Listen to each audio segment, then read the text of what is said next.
Folks, I'm just searching for today's filming. It's an orchard what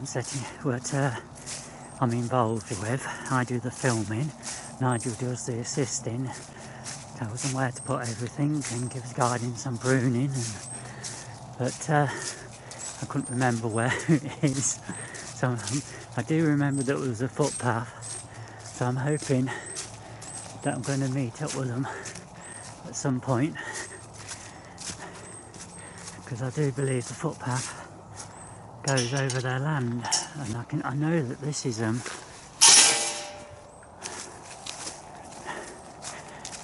up here.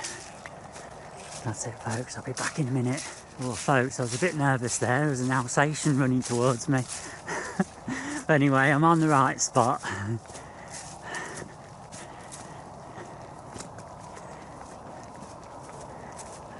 What a lovely situation this is. Isn't it beautiful?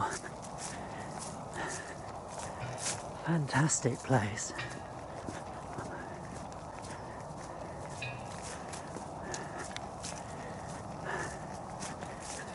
Okay, be back in a second. Here we are, folks. This is the new orchard. I hope you can see that all right. They've already got it all laid out. Wow. That's an acre. 80 trees. Amazing. Okay, folks, well, if you have a quick look around here, these are all the posts what have been laid out ready to put the fruit trees in. They have started to put a few fruit trees down here, and they've still got loads more to do.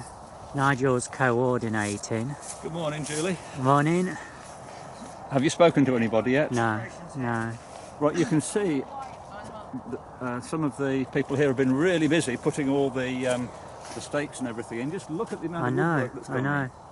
We've got about 80 trees to go in, and I've got a plan here that tells us what goes where. Right, okay. Yeah. And it's proving surprisingly difficult to get everything in the right place.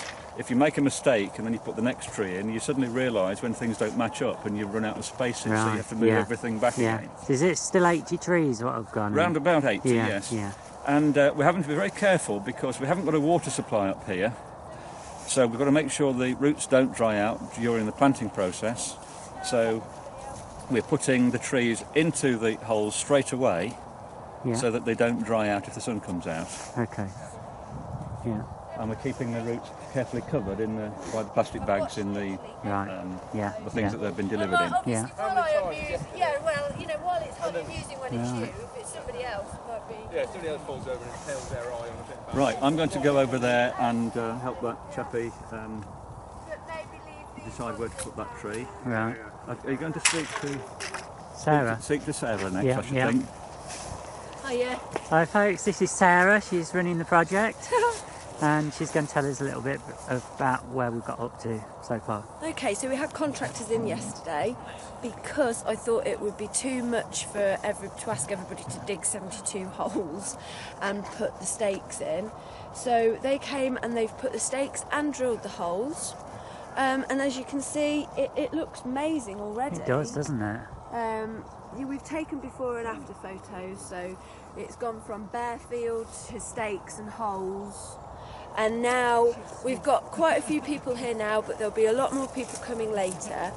We've got Nigel from Leicester Heritage Apples and Richard, who are basically working through the planting plan and recording which tree, which specific variety is on which part of the plan. So we've got perfect documentation of which one. So, because what tends to happen is over the years, you lose the labels. Yeah. And then you've no idea what trees. That happened with my strawberries. I had 33 different varieties and they all got muddled up. The labels just fell apart. So we're hoping that this planting plan will stop that, and then everybody's going to start planting them soon. We've got the mulch delicately delivered, and the compost delicately delivered. But that was quite a mission yesterday. It was a bit stressful having that, getting them to come onto the land. I had to bribe with bottles of whiskey to get people to drive. Yeah, really. Oh dear. To get them to drive onto the land, and because they were worried about sinking with the big vehicles. Yeah. So yeah, I mean, yesterday was a bit stressful, but it was fun.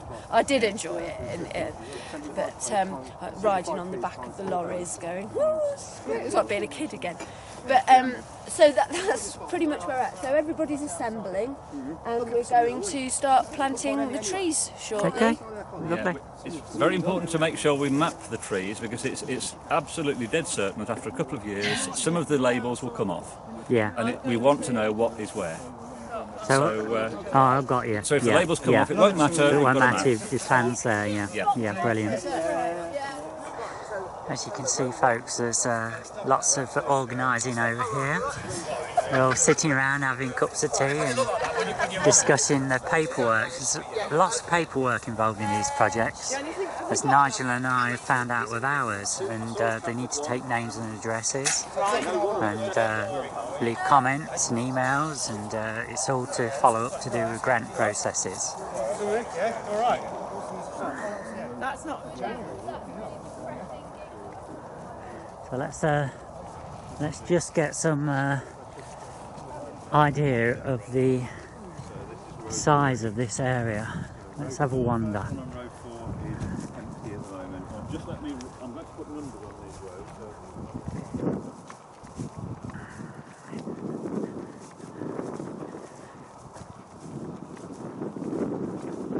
I believe it was an acre, this piece here, what they've set out. I assume that's what they've stuck to. You don't actually realise just how big this area is until you actually walk it. And I'm not quite sure what's going on here. I keep seeing all these canes and stuff dotted around. There's obviously a reason for those. I will have to find out that. Oh, the sun's coming out. It is rather chilly. I think it's about 4 or 5 Celsius.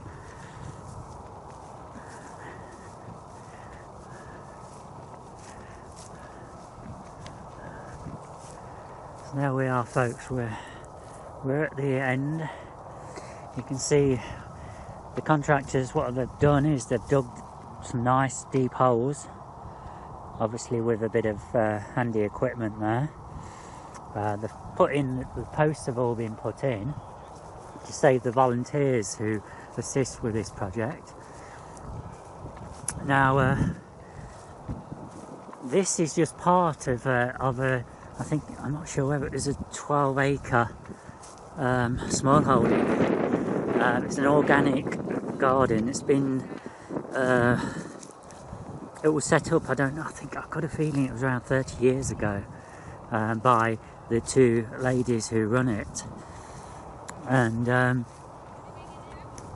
lots of, they've got quite a few polytunnels down the bottom end, but that's a different story altogether. We're here for the launch of this apple orchard. I will not be able to, I can only stay a little while due to my caring duties, but no doubt we'll be back soon to do a bit of filming when all the trees are actually being put into place, and I'm sure Nigel will explain about protecting the trees, etc. And I think if you notice there's 4 posts around each of these trees. I think the idea is that there's going to be some chicken wire that's probably going to go round, or there'll be some sort of protection, because obviously we're out in the countryside and there's going to be a lot of rabbits and that around. So there we are then, folks. That's one of our local heritage ones. So here we are, folks. We're going to be planting 1 tree here. Right, this Watching is the experts put it in. Nigel's giving guidance. right. This is a beaver seedling. Okay. And it was an apple bred by William Divers at Belvoir Castle. He was the head gardener there a long time ago. So Leicestershire Heritage apple going into the Bockiston orchard. Right. Nice hole. So what we're doing is putting a bit of compost manure, in there. Mix it all in. Yeah. Is that enough, Nigel? A bit more before the tree goes in? Well, we've got to make sure that the graft is above ground. Yeah. But yeah, that looks about right. Yeah.